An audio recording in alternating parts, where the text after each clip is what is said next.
Salut à tous, on se retrouve pour l'épisode 3537 du Zap Image. On commence aujourd'hui en ce vendredi 9 janvier avec des anniversaires. Il y a pas mal de joueurs connus aujourd'hui qui fêtent leur anniversaire. Et on commence tout d'abord avec un joueur brésilien du Real Madrid. Donc il y en a quelques-uns mais il est très bon actuellement. Et ben c'est Rodrigo. Rodrigo fête aujourd'hui ses 25 ans. Le jeune ailier droit du Real Madrid, bon anniversaire à lui. On peut voir que Piero Hincapié, défenseur central d'Arsenal, lui fête aujourd'hui ses 24 ans. 25 ans pour Eric Garcia, défenseur central au milieu de terrain du FC Barcelone. Il peut même jouer défenseur droit. On peut voir également que Jetson Fernandez, milieu de terrain, il fête aujourd'hui ses 27 ans. Issa Diop, qui est pisté par le Paris FC, il joue du côté de Fulham. Le défenseur français fête aujourd'hui ses 29 ans. Donc voilà, pas mal de joueurs connus. On leur souhaite bien sûr à tous un bon anniversaire. On continue, on va parler maintenant de ce qui s'est passé bien sûr hier soir, pas mal de matchs et on commence tout d'abord avec une magnifique rencontre. Bon, c'était pas en France, c'était au Koweït, mais c'était le classique français entre le Paris Saint-Germain et l'Olympique de Marseille. J'ai bien évidemment regardé le match et ça a été vraiment une magnifique rencontre, vraiment un match vitrine pour la Ligue 1 parce que ce match Trophée des Champions qui s'est joué au Koweït, beaucoup de personnes ont pu regarder le match, il a été diffusé dans 154 pays, puis le scénario était fou. Donc de partout et ça s'est joué au tir au but, il n'y a pas de prolongation et c'est le Paris Saint-Germain qui s'est imposé au tir au but comme souvent ces derniers temps, 4-1 pour Paris. Donc le scénario du match est fou, donc Dembélé ouvre le score au bout de 13 minutes de jeu, donc égalisation de Greenwood sur pénalty à la 75e, Pacho marque contre son camp à la 87e, donc 2-1 pour Marseille, il restait 5 minutes à jouer, on s'est dit Marseille va enfin gagner un trophée, et non les gars, Ramos à la 95e minute du match, il égalise et du coup tir au but, c'était l'équipe parisienne qui a été bien meilleure que l'équipe marseillaise et du coup c'est officiel, le Paris Saint-Germain remporte du coup son 14e trophée des champions de son histoire. Le 4e d'affilée. Donc victoire au tir au but dans le classique face à l'OM qui était tout proche du titre. Lucas Chevalier a été fantastique. Hier soir, lui beaucoup critiqué depuis le début de saison. Là, ça va lui faire beaucoup de bien sûr à Chevalier. Donc premier trophée de l'année 2026 pour le club de la capitale. Donc voilà, on va parler bien sûr de tout ce qu'il y a à dire sur ce match. Donc déjà voilà, le 14e trophée des champions bien sûr pour l'équipe parisienne. Et c'est vrai que Paris les gars rafle tout. En France depuis 2012, enfin presque tout, mais voilà. Tous ces trophées-là, c'est fou. Donc le nombre de trophées nationaux remportés par les clubs français depuis 2012, domination sans partage. Donc Paris hier c'était son 37e trophée. Donc en tout Paris a 58 trophées dans son histoire et 37 depuis 2012, on va dire depuis que Paris a changé de dimension avec le rachat de la part de QSI. Et après ils ont laissé que des miettes aux autres. Lille c'est 2 trophées, Lyon c'est 2 trophées, puis après Marseille, Saint-Etienne, Strasbourg, Nantes, Toulouse, même Monaco c'est 1 trophée remporté et Paris 37. Voilà, pour montrer qu'il laisse rien du tout cette équipe parisienne. La une du journal L'équipe aujourd'hui, donc ça parle bien sûr du PSG, tout fou, tout Paris avec Lucas Chevalier en tête d'affiche bien sûr, et c'est que Chevalier dans ce journal L'équipe aujourd'hui, une belle note par rapport à son bon match, une note de 9 sur 10 par rapport surtout à cette séance de tir au but où il a arrêté je crois 3 pénaltys, c'est quand même exceptionnel. On se souvient de Safonov il y a un mois lors de la coupe intercontinentale qui avait été exceptionnelle en arrêtant 4 pénaux, donc lui il en a arrêté 3 hier. Voilà, donc Chevalier quasi parfait bien sûr, une note de 9 sur 10, donc il a été élu bien évidemment homme du match. Et Chevalier qui à la fin du match il a dit: je savais que si on allait au tir au but j'allais en sortir, j'étais trop déterminé aujourd'hui pour aider l'équipe et faire gagner ce trophée, donc ça n'a pas été facile pendant 6 mois pour lui, on sait qu'il y a eu des périodes très compliquées, donc je reste modéré. Voilà, bon ça va lui faire beaucoup de bien je pense, bien sûr peut-être ce match référence bien sûr du côté de Paris, enfin il a quand même pris 2 buts dans le jeu bien sûr, mais surtout la séance de tir au but où là les gardiens doivent être décisifs et il a été bien sûr le gardien français. Et c'est vrai que cette séance de tir au but, à noter qu'on avait parlé hier quand on faisait l'avant-match que Marseille ait préparé la séance de tir au but, le PSG non. On peut voir que ça n'a pas trop servi vu que Marseille a complètement floppé quand même avec seulement un but marqué lors de la séance. Donc une séance de tir au but prévisible hier, peut-être parce que l'OM avait perdu quand même. Donc 9 de ses 12 dernières séances de tir au but, c'est beaucoup. 12 dernières séances, ils en ont perdu 9, gagné seulement 3, alors que le PSG a gagné les 5 dernières. Voilà, donc du coup ça s'est reprouvé hier cette statistique. Donc toujours sur ce match bien sûr, donc Paris a pu jouer cette séance de tir au but grâce quand même à cet homme là, Gonzalo Ramos les gars, ce tueur à gages, ce finisseur bien sûr dans les dernières minutes du match, il est souvent remplaçant, ça a été le cas, il est rentré en cours de jeu, il a marqué, regardez à la 94e et 18 secondes, il y avait 6 minutes de temps additionnel, il restait 1 minute 40 à jouer. Voilà, donc c'était dans les dernières secondes qu'il a pu marquer bien sûr ce but. Et quand même Ramos les gars, ce qui est fou, donc 6 des 10 derniers buts de Gonzalo Ramos avec le PSG sont arrivés après la 90e minute du match. Voilà, Donc je me souviens, il y a à peu près 1 ou 2 mois, il avait marqué contre Nice à la 93e où il y avait 0-0. Il marque le but du 1-0. Donc c'est que des buts importants. Là, c'est pas un but où il y avait 4-0 pour le PSG, mais le 5e. Non, c'est un but où il perdait 2-1. Il envoie Paris bien sûr au tir au but et Paris gagne la séance de tir au but. Donc un but incroyable bien sûr pour Gonzalo Ramos. Et Ramos ne joue pas beaucoup cette saison, mais il est clutch, on va dire, il est finisseur. Hein. Face à Tottenham, il entre en jeu à la 77e, il marque à la 94e. Face au FC Barcelone, il entre à la 72e, il marque le but de la victoire à la 94e minute du match. Hein. Donc contre Tottenham, il égalisait. Hein. Donc face à Nice, les gars, il entre à la 72e, but de la victoire à la 92e et rentre hier face à l'OM à la 89e et il sauve le PSG à la 95e. Voilà, donc comme j'ai dit, hein, c'est des buts très importants qui marquent souvent en fin de match. Gonzalo Ramos et Luis Enrique, bien sûr, a parlé de son joueur. Hein. Aujourd'hui, je voudrais élogier Gonzalo Ramos. C'est un soldat, un joueur incroyable, une personne incroyable. Il n'a pas 2 minutes, mais il est toujours là. Quand je l'ai fait entrer sur la pelouse, pour 2 ou 3 minutes, il l'a fait. Chapeau, c'est un plaisir d'avoir Gonzalo avec nous parce que Gonzalo Ramos, que je peux voir du côté du PSG, c'est un joueur, malgré qu'il est tout le temps sur le banc, il ne tire pas la tête. Hein. C'est ça qu'il y a des joueurs, s'ils seraient tout le temps sur le banc comme ça, ils en auraient marre. Hein. Voilà, il ferait la gueule, tout ça. Non, pas du tout. Qu'il joue 1 minute ou 50 minutes ou le match entier, c'est pareil. Bon, après, on pense qu'il préférait jouer le match entier, mais bon. Il est souvent très décisif quand il rentre en cours de jeu. C'est pour ça qu'il est utilisé comme ça, en gros, l'attaquant portugais. Toujours avec Enrique, d'autres déclarations de sa part à la fin du match. Je dois dire qu'on a démarré le match de manière correcte, mais à la fin, l'OM a très bien joué et a mérité de mener dans le match. Cela a été très difficile. Je dois avouer qu'ils ont mieux joué que nous. Je dois analyser le match, mais je dois féliciter aussi De Zerbi, le coach de l'OM, que tout le monde critique. Il est un très bon entraîneur. Voilà ce qu'il a pu dire sur Marseille, tout ça. C'est que Marseille a fait plutôt un bon match hier. C'est vrai qu'ils auraient peut-être mérité mieux. Bon, après, ça s'est joué au tir au but. Puis, voilà. Il fallait tenir aussi en fin de match pour Marseille, ce qu'ils n'ont pas réussi à faire. Et Enrique parle aussi des 5 séances de tir au but d'affilée remportées par le PSG. Par exemple, il y a celle d'hier, je me souviens, celle de Flamengo. Il y a celle contre Tottenham, bien sûr, en Super Coupe d'Europe. Il y a eu celle contre Lens l'année dernière. Enfin, c'est aussi l'année dernière en Coupe de France, 32e de finale de Coupe de France. Et il y a eu celle, bien sûr, contre Liverpool. Ça fait 5 d'affilée. Donc, il a dit, donc il y a une partie aussi de chance, bien sûr, même si voilà, peut-être tu les prépares, mais il y a aussi quand même de la chance, bien sûr. Donc, mais tous les équipes travaillent. On a notre entraîneur de gardien, Bourgita, qui fait du bon taf. À chaque fois qu'on va au tir au but, les gardiens sont à un très bon niveau. C'est vrai que ça soit Chevalier, Safonov, même Donnarumma l'année dernière, qu'on avait arrêté aussi lors de la séance à Liverpool. Donc tant mieux, on va dire, pour Paris que ça sourit. Voilà pour l'équipe parisienne. Et Enrique, quand même, a remporté 14 de ses 15 dernières finales en club sur un match sec. Il est le premier entraîneur à avoir remporté chacune des 7 premières compétitions françaises auxquelles il a participé, le boss des finales. Voilà, il a tout gagné, on va dire, du côté du PSG. Voilà, Luis Enrique, donc c'est fou. On peut parler aussi de Marquinhos. Il faut valoriser nos adversaires. Ils ont cru jusqu'à la fin, mais n'ont pas réussi. Dommage. On savait que ça allait être difficile contre une équipe qui grandit de plus en plus, cette équipe de Marseille. C'est vrai qu'à l'époque, les gars, il y a 3-4 ans, le match aurait fini à 3-4-0, puis il n'y aurait même pas eu de suspense. Là, il y avait quand même du suspense. Marseille, pour moi, est bien meilleur là depuis 1 ou 2 ans que ce qu'il montrait il y a 3-4 ans, où il y avait une différence énorme entre Paris et Marseille. On a l'impression, même si Paris, pour moi, est toujours au-dessus de Marseille, bien sûr. Mais voilà, on a l'impression que l'écart s'est quand même énormément réduit sur les derniers mois. Tant mieux, on va dire, pour le spectacle. Donc pour nous, c'est très bien d'avoir des équipes qui nous font face. Ça nous fait grandir, ça nous met en difficulté. Voilà, bien sûr, c'est un match qui va servir énormément à Paris aussi, à Marseille, bien sûr, pour la suite de la saison. La story tient de Nuno Mendes qui avait mal pris la provocation de Balerdi après le premier classique. Réessaye la prochaine fois. Donc Mendes à la fin du match, donc il a mis réessaye la prochaine fois Balerdi. Parce que Balerdi à la fin du match contre le PSG en septembre dernier, où Marseille s'est imposé 1-0, il a mis ça sur son compte Instagram, une photo de lui. Entre ses jambes, il y a Nuno Mendes qui était au sol. Et le Paris Saint-Germain a perdu 1-0. Et du coup, il a remis cette photo Mendes en disant, voilà, en gros, restez la prochaine fois. Voilà, par rapport à cette photo qu'il ne mettait pas en valeur, bien sûr, Nuno Mendes, lors du premier classique il y a quelques mois. On va parler de Dembélé. Dembélé, premier buteur du match, donc il devient le premier joueur à être décisif dans chacun de ses 5 premiers classiques, depuis Zlatan Ibrahimovic en 2012-2014. Donc 2 buts et 3 passes D. Voilà, sur ses 5 premiers classiques contre l'OM, 5 buts, enfin 2 buts et 3 passes D, donc 5 fois on va dire décisif.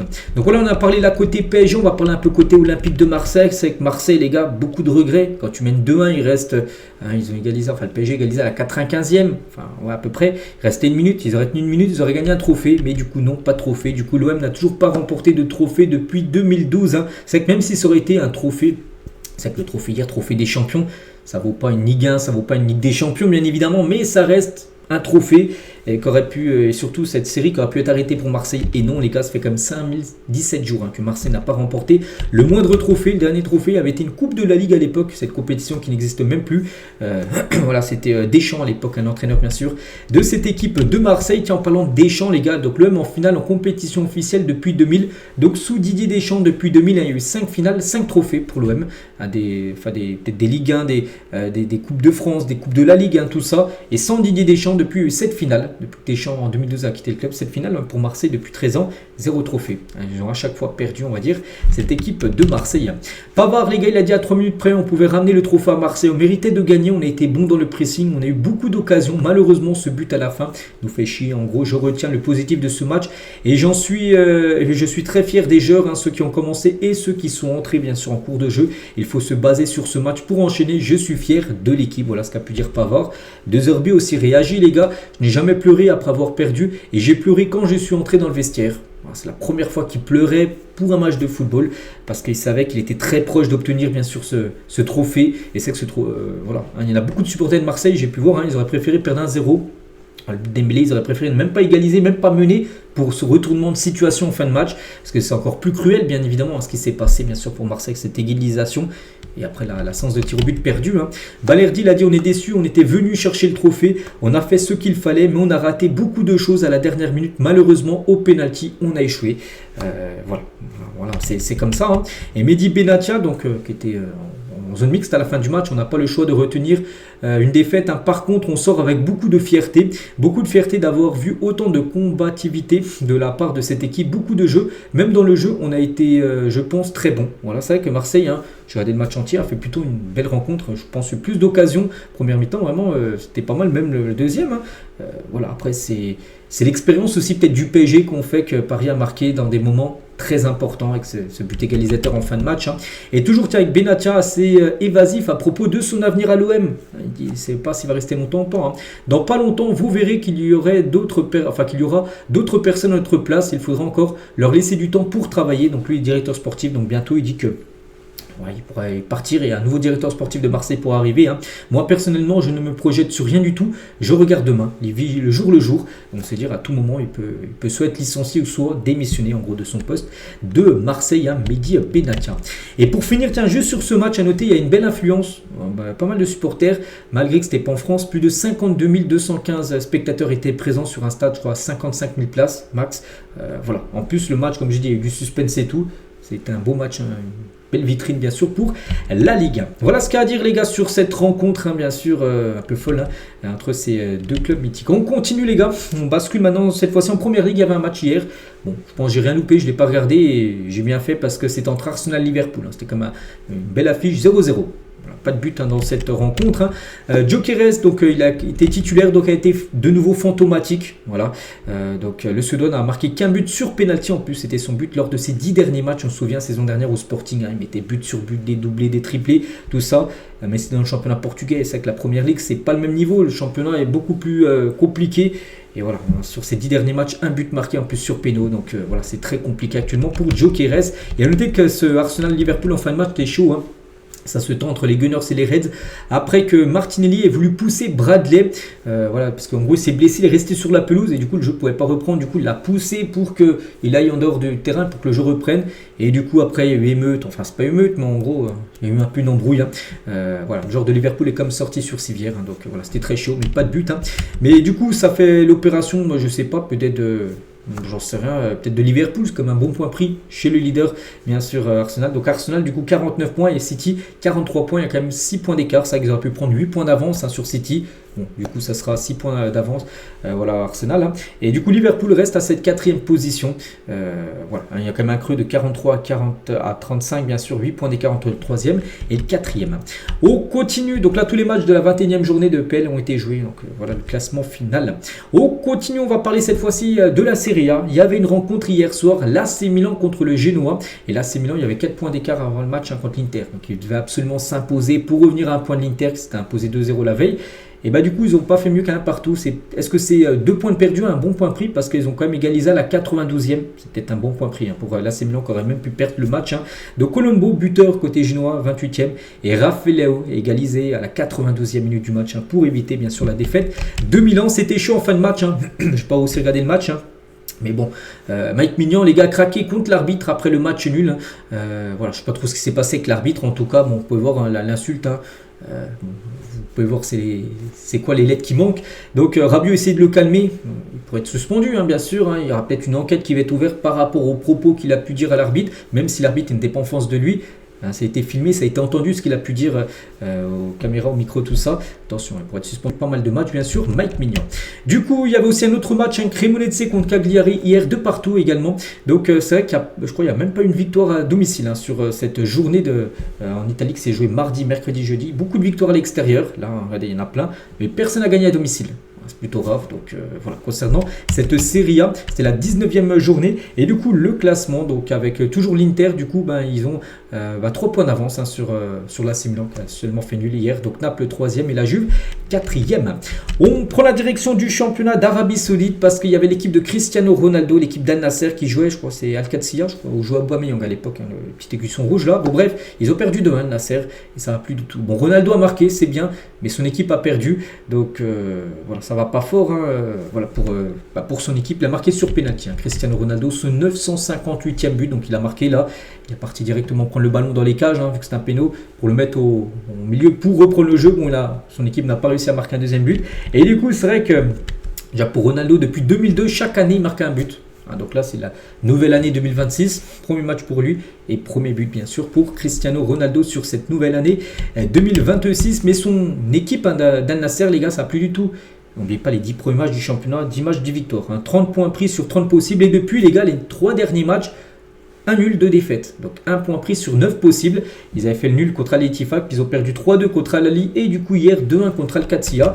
Et du coup, surtout qu'Al Hilal, un grand rival bien sûr d'Al Nasser pour remporter le championnat, ils ont gagné 3-0 hier avec un but par exemple de Nunes, qui est ancien joueur de Liverpool, Neves ou même Milinkovic Savic, 3 joueurs je crois à l'époque qui jouait en Première Ligue. Je ne sais pas s'il a joué en Première Ligue Neves, mais voilà, Nunes a joué à Liverpool.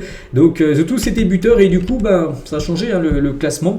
Donc regardez au bout de 10 matchs, regardez le 30 décembre dernier, donc là il y a 10 jours, donc Al Nasser était 10 matchs, 10 victoires, 30 points. Donc Al Hilal était deuxième avec 26 points et depuis ça a tout changé. Donc Al Hilal maintenant a 35 points et Al Nasser a 31 points. Donc Al Nasser en gros a pris 1 point en 10 jours alors que Al Hilal en a pris 9 sur 9. Et du coup maintenant Al Nasser, l'équipe de CR7 a 4 points de retard sur l'équipe d'Al Hilal. Voilà ce qu'il y a à dire dans le championnat saoudien. On continue, on va parler maintenant de la Super Coupe d'Espagne, la deuxième demi-finale qui avait lieu, c'était hier du côté de l'Arabie Saoudite. Et du coup, c'est entre les deux Madrid, l'Atlético Madrid face au Real Madrid. Donc, je regarde la deuxième mi-temps, parce que je plutôt regarder le match du PSG, puis il y a 1 heure d'écart, de décalage entre les deux matchs.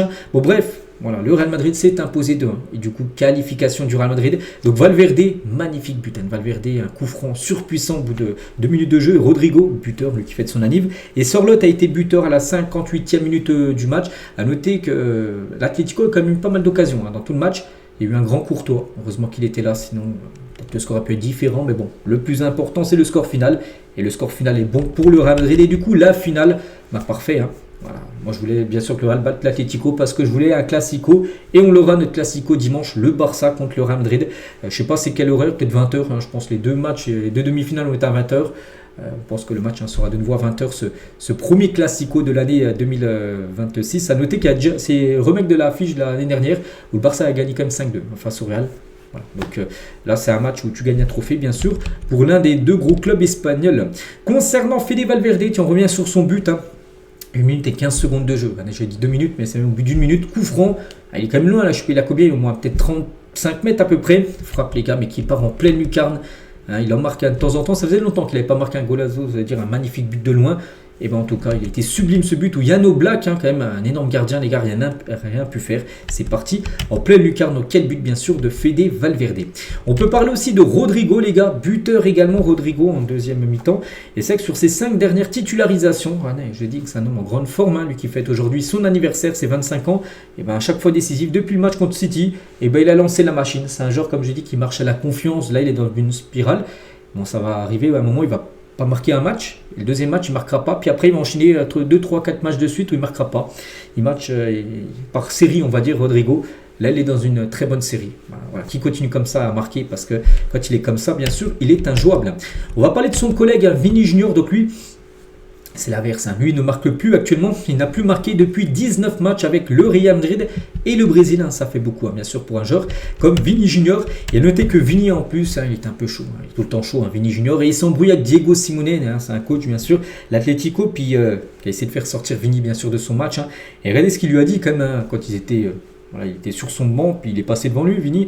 Donc il a dit Vini, Florentino Pérez va te virer du Real Madrid. Rappelle-toi que c'est mon gros qui te l'a dit en premier. Voilà, en gros, si tu pars, voilà, je sais déjà en gros que tu vas quitter le Real Madrid. Tu vas être viré, en gros, tu vas être vendu. Voilà, donc voilà. Vini a pris ça à la rigolade, mais bon, c'était très chaud parce que Diego Simeone, enfin quand Vini est sorti, parce qu'il n'a pas joué le match entier, et ben Diego Simeone il lui a fait ça, oublie pas en gros, oublie pas, et il lui a aussi montré l'oreille par rapport au sifflet, parce que Vini a encore reçu des sifflets, en gros qu'il était sifflé, puis c'était chaud entre les deux. Voilà, le coach et l'Atlético a chambré le Brésilien à sa sortie en indiquant qu'il se faisait siffler, et l'attaquant a voulu encore en découdre, et ils se sont embrouillés, donc il a fallu Rudiger et Xabi Alonso pour arrêter Vini, pour qu'il évite de s'embrouiller avec Diego Simeone. Donc Simeone il sait ce qu'il fait, bien sûr, il voulait faire sortir de son match Vini qui prenne rouge par exemple, et qui soit potentiellement suspendu pour la finale. Bon, ça n'a pas marché parce que heureusement qu'il y avait Rudiger et Xabi Alonso pour calmer Vini, mais voilà, c'était très chaud comme souvent avec Vini Junior. Et juste tiens, sur ce match, on va parler de Koké. Hier c'était son anniversaire, on a parlé de Koké, hier fêtait son anniversaire, tout ça. Et en tout cas, il est entré dans la légende des derbys madrilènes. Koké, le milieu terrain de l'Atlético. Donc il devient le joueur le plus capé de l'histoire des derbys madrilènes entre le Real Madrid et l'Atlético Madrid. Il a joué son 44e derby en gros, dépassant ainsi Sergio Ramos. On prend en compte les joueurs d'Atlético et du Real. Donc du coup, Sergio Ramos est à 43 derby face à l'Atlético. Du coup, Koké maintenant est à 44 matchs, lui face au Real. Donc c'est le joueur le plus capé de l'histoire des derbies madrilènes. Voilà tout ce qu'il y a à dire les gars sur toutes les rencontres d'hier. Voilà, il y en avait des matchs un peu partout. Donc on bascule maintenant sur le programme aujourd'hui, parce qu'aujourd'hui on est vendredi. Reprise bien sûr de quelques championnats en Allemagne. C'est le retour de la Bundesliga. Il n'y avait pas de match le week-end dernier. Il y a eu une petite trêve là de quasiment 3 semaines. Ils ont arrêté à peu près le 20 décembre. Ils n'ont pas joué le week-end dernier. Donc là, ça reprend aujourd'hui. Francfort-Dortmund ce soir, 20h30. Du côté de la Liga, il y aura Retafe-Real Sociedad. Dans le programme, notez qu'il y a un match de Eredivisie qui est reporté, je ne sais pas pourquoi, mais bon, bref, nous, ce qui nous intéresse, c'est les gros championnats, bien sûr, européens. À noter aussi qu'aujourd'hui, retour de la Coupe d'Afrique des Nations, aujourd'hui et demain, il y a les quarts de finale, donc 2 matchs aujourd'hui, 2 matchs demain, et pour aujourd'hui, ça commence à 17h avec ce Mali-Sénégal. Voilà. Et à 20h ce soir, le Cameroun contre le Maroc. Deux magnifiques affiches. De toute façon, là, pratiquement tous les gros sont passés. C'est qu'il n'y a pas eu de surprise pour l'instant pour cette CAN. Vraiment, les gros sont, on va dire, parmi les 8 meilleures équipes, bien sûr, africaines. Il n'y a que tous les gros sont là. Donc maintenant, il faut qu'elles s'affrontent, bien sûr, les grosses équipes parce que l'on rentre sur la fin, bien sûr, de cette CAN. N'oubliez pas que la finale est prévue dans 9 jours. On est le 9, ça sera pas dimanche là après-demain, le dimanche d'après, bien sûr, la grande finale. Concernant cette CAN, on a pu voir des probabilités, de pourcentage de qui a le plus de chances de passer. Voilà, donc déjà on peut voir le tableau final. Donc par exemple pour ce Mali, les Maliens ont 3% de chance de gagner la CAN. Voilà, c'est-à-dire parce qu'il faut déjà qu'ils battent déjà le Sénégal qui est déjà favori. Puis après s'ils venaient à passer, il faudrait battre soit l'Égypte ou la Côte d'Ivoire. Et après bien sûr gagner la finale. Donc 3% pour le Mali, 21% pour le Sénégal. Donc l'équipe qui a le plus gros pourcentage est le Maroc avec 31% de s'imposer pour cette Coupe d'Afrique des Nations. Après, comme je dis, c'est des pourcentages, des probabilités, tout ça c'est bien. Comme je dis souvent, la vérité, c'est sur le terrain que ça se passe. Donc déjà aujourd'hui, ça nous donnera un bel aperçu de qui aura encore plus de pourcentage de s'imposer, avec bien sûr les 2 vainqueurs. Concernant le Mali face au Sénégal, ce soir 17h. Donc Tom Samphiet, donc sélectionneur du Mali. On n'est pas impressionné par le Sénégal. On a affronté des équipes plus fortes que le Sénégal. Déjà, voilà ce qu'il peut dire, que son équipe n'a pas peur, bien sûr, des Sénégalais. A noter que le Mali, les gars, ils sont pour l'instant en quart, 4 matchs nuls. Ils ont gagné lors du dernier match au tir au but. Bon, ils ont joué pratiquement tout le match contre la Tunisie, en plus avec un jour en moins, mais 4 matchs, 4 nuls, et ils sont en quart. Maintenant, il va falloir gagner. Là, c'est le Sénégal en face, c'est un gros morceau. Après, c'est des matchs à élimination directe, on sait que tout peut arriver. Il y a aussi un Cameroun, ce soir, donc Cameroun-Maroc. une énorme affiche. Donc David Pagou, donc le sélectionneur du Cameroun sur le Maroc, il a dit c'est le Maroc qui a des stars. Achraf Hakimi joue au Paris Saint-Germain, c'est le meilleur joueur africain. Il n'y a aucun Camerounais à ce niveau. Donc là, il fait les éloges en gros de certains joueurs marocains, dont Hakimi, qui est comme le ballon d'or africain, bien sûr, en titre. Et pour Walid Regragui, donc le sélectionneur lui marocain, le Cameroun a plus de pression que le Maroc. Donc il a dit, le Cameroun aujourd'hui, ils sont en forme. C'est leur compétition parce qu'ils ont tout à perdre. À l'arrivée, s'ils ne vont pas plus loin, ils vont attendre 2 ans ou 3 avant d'avoir une grande compétition. Parce qu'oubliez pas que le Cameroun ne jouera pas la Coupe du Monde. Donc voilà. Alors que le Maroc sont qualifiés. Donc il a dit, nous, on a aussi des choses à perdre parce qu'on est chez nous. Mais 4 mois après, on a une Coupe du Monde. En gros, pour le Maroc, ça nous laisse une compétition encore à jouer. Alors que le Cameroun a une grosse pression parce que là, s'ils se font éliminer ce soir, la prochaine grande compétition, ça sera la CAN, qui aura lieu dans 2 ans. Donc c'est pour ça qu'on sent les Camerounais motivés. Ils jouent toute leur compétition sur ce match. Nous, on a de la pression, mais eux aussi. Concernant ce match, un coup d'envoi ce soir 20h entre le Cameroun et le Maroc. Et concernant le Maroc, et c'est officiel, la Fédération marocaine de football a émis une protestation de la CAF avant le match face au Cameroun. Qu'est-ce qui se passe en gros? Donc la raison, la désignation tardive du corps arbitral pour le quart de finale opposant les Lions d'Atlas aux Lions indomptables. Donc en gros, le Maroc voulait savoir c'était qui les arbitres. Les arbitres, peu importe, mais ils voulaient savoir c'était qui. Et du coup, la CAF a annoncé très tardivement en gros qui allait être bien sûr les arbitres. Et du coup, ça n'a pas plu au Maroc. Ils ont fait en gros une protestation à la CAF et ça a fonctionné parce que la CAF du coup a changé les arbitres qui étaient initialement prévus pour le match de ce soir, c'est fou. Donc suite à la réclamation de la Fédération marocaine de football, tous les arbitres des 2 matchs d'aujourd'hui, donc Mali, Sénégal et Cameroun-Maroc ont été changés. Donc voilà, normalement c'était d'autres arbitres et du coup ça sera un autre corps arbitral pour les matchs. Donc la Fédération camerounaise va déposer un bilan, un recours plutôt selon Romain Moulina. Voilà, c'est quand même fou ce qui s'est passé. Et initialement pressenti par exemple à la VAR, c'est un arbitre algérien ce soir pour le Maroc-Cameroun, c'est un arbitre algérien. Et donc il a été écarté, le Maroc jugeant ce choix inapproprié au regard des tensions politiques entre les 2 pays. Voilà, donc le climat s'annonce électrique à quelques heures bien sûr là des premiers quarts de finale de cette compétition. Et à noter que le Nigeria, on a parlé il y a quelques jours, allez boycotter bien sûr l'entraînement avant l'Algérie qui joueront demain, bien sûr, un Niger-Algérie demain, parce qu'en gros ils n'avaient pas reçu leur prime de victoire lors du dernier match. Et pas de boycott pour le Nigeria, les joueurs et le staff vont bien recevoir leur prime. Du coup, vu qu'ils vont recevoir leur prime, et du coup ils ont accepté bien sûr de s'entraîner. La ministre des Finances a confirmé que l'argent a bien été envoyé. Il n'y aura pas de souci. Les joueurs sont focus maintenant sur le match de demain face à l'Algérie du côté du Nigeria. Donc voilà tout ce qu'il y a à dire sur la CAN, avec bien sûr le retour des quarts. On parlera bien sûr des 2 résultats demain bien sûr samedi. On continue les gars avec d'autres infos. Tiens, on commence un peu avec du mercato et ça y est, Guendouzi c'est officiel. Hier il était dans l'avion, on a pu voir déjà que le maillot du Fenerbahçe, mais c'était pas encore officiel, il fallait signer son contrat, tout est ok. Officiel, Guendouzi du coup quitte la Lazio de Rome et rejoint le Fenerbahçe. Transfert de 29 millions d'euros, bonus inclus. À noter que Marseille recevra 10%, parce que Marseille, quand il avait vendu Marseille à la Lazio il y a 2 ans et demi, parce que ça faisait 2 ans et demi qu'il était à la Lazio, et Marseille a mis un pourcentage de 10% sur une future vente en gros.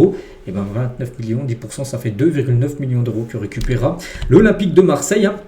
Donc voilà, ils sont engagés pour 4 ans et demi, voilà son contrat du côté de cette équipe du Fenerbahçe. Et Maurizio Sarri, donc le coach de la Lazio, sur le départ de Guendouzi à Fenerbahçe contre 29 millions, il a dit c'est l'un des 7 ou 8 joueurs sur qui on comptait pour construire l'avenir de cette équipe. Mais les dirigeants ont reçu une offre qu'ils ne pouvaient pas refuser, pour eux 29 millions d'euros. Ils ont vu ça à la Lazio, ils ont dit on le vend, peu importe, c'est un joueur important que Sarri compte, on est obligé de le vendre, c'est une énorme somme. Du coup il est parti. Il y a la vérité du terrain et la vérité économique de ce club. Je comprends la décision de mes dirigeants, même s'il est déçu bien sûr qu'il part, il comprend en gros que la direction avait besoin de cet argent et c'est pour ça en gros que le joueur était aussi ok pour rejoindre le Fenerbahçe qui lui propose certainement un meilleur salaire que ce qu'il touche à la Lazio et du coup le transfert c'est fait. Officiel, Jonathan Klaus, lui qui est en fin de contrat dans 5 mois et combien et 21 jours exactement, le 30 juin prochain, et c'est officiel, il prolonge son contrat jusqu'en juin 2028. Voilà, nouveau contrat de 2 ans voilà, pour Jonathan Klaus du côté de Nice.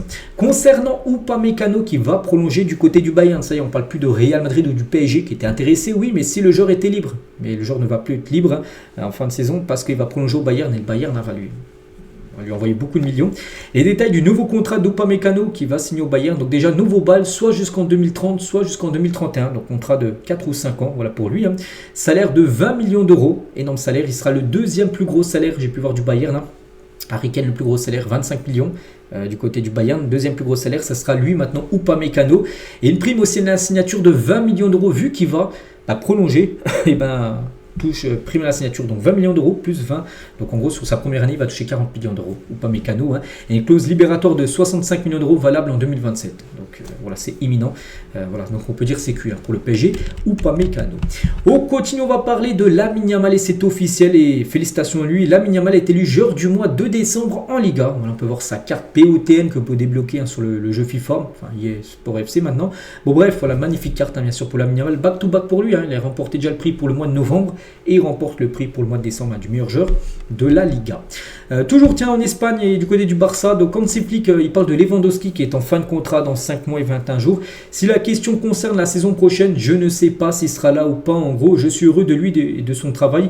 Il évolue à un bon niveau, mais pour l'instant, le Barça n'a pas encore pris de décision s'il faut garder ou laisser partir Lewandowski voilà, en fin de saison.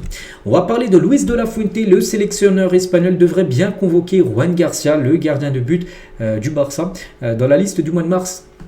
Voilà, donc en gros, vu qu'il a déjà 3 gardiens sûrs, et du coup il va en enlever un. Donc il devrait prendre la place de Alex Remiro en tant que numéro 3 derrière Unai Simon, le gardien de l'Athletic Bilbao, qui a pris 5 buts quand même contre le Barça avant-hier. Donc lui est toujours le numéro 1. L'Espagne, David Raya est numéro 2 et du coup Juan Garcia deviendra le numéro 3 du côté de la sélection espagnole. Pour la direction cette fois-ci de la Première Ligue, donc concernant le joueur du mois du côté de l'appel en décembre. Donc, en Ligue 1 on a parlé de Lamine Yamal, mais en décembre on a le choix entre tous ces joueurs-là et on peut voir leurs statistiques pour chacun. Par exemple Cherki, les gars, parmi les nominés, il a déjà été élu meilleur joueur de Manchester City. Est-ce qu'il sera élu meilleur joueur du mois en PL? On verra. En tout cas, il a marqué un but, 4 passes D sur le mois de décembre en PL. Haaland, les gars, il a barre haute avec 5 buts, 3 passes D, donc décisif 8 fois. C'est le joueur qui a été le plus décisif. Hugo Ekitike aussi 5 buts, 1 passe D. Calvert-Lewin, lui, c'est 5 matchs, 6 buts. Donc, qui sera élu? On verra. Voilà. Même Harry Wilson, le joueur de Fulham, les gars, 2 buts, 4 passes D, 6 fois été décisif en 5 matchs. Donc on connaîtra là très prochainement, peut-être aujourd'hui ou demain, le joueur bien sûr qui remportera ce prix. Toujours en pelle, on va parler de Ruben Amorim. C'est parti Amorim, enfin il a été licencié. Il a été limogé en partie à cause de son conflit avec ses dirigeants de Manchester. Amorim n'a pas voulu changer de système malgré la demande de ses supérieurs. Souvent, je parlais bien sûr à l'époque, 2, 3, 4 mois, ça n'allait pas. Ça va toujours pas à Manchester.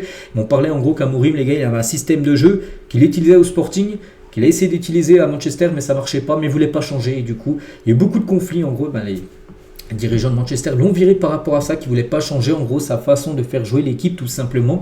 Il a aussi le sentiment de ne pas être entendu concernant le recrutement.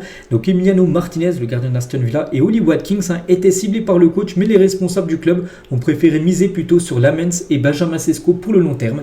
Donc voilà, tout ça ont fait qu'il y avait un conflit. Du coup, voilà, ça a amené tout simplement à son licenciement. Et pour finir, avec Manchester, pour finir aujourd'hui, à noter que Thomas Tuchel est très haut dans la liste de Manchester United. Voilà, bon après, le problème c'est que pour l'instant c'est le sélectionneur de l'Angleterre, mais c'est vrai qu'on ne sait pas en Angleterre. Imaginez, il flop à la Coupe du Monde, et pourquoi pas le voir à Manchester United, on verra. Mais en tout cas, ils aimeraient l'avoir du côté du banc des Red Devils. Donc voilà ce qu'il y a à dire aujourd'hui. J'espère que ça vous a plu. On se retrouve nous demain, bien sûr, demain samedi pour le prochain numéro. Je vous souhaite une très bonne journée et à demain.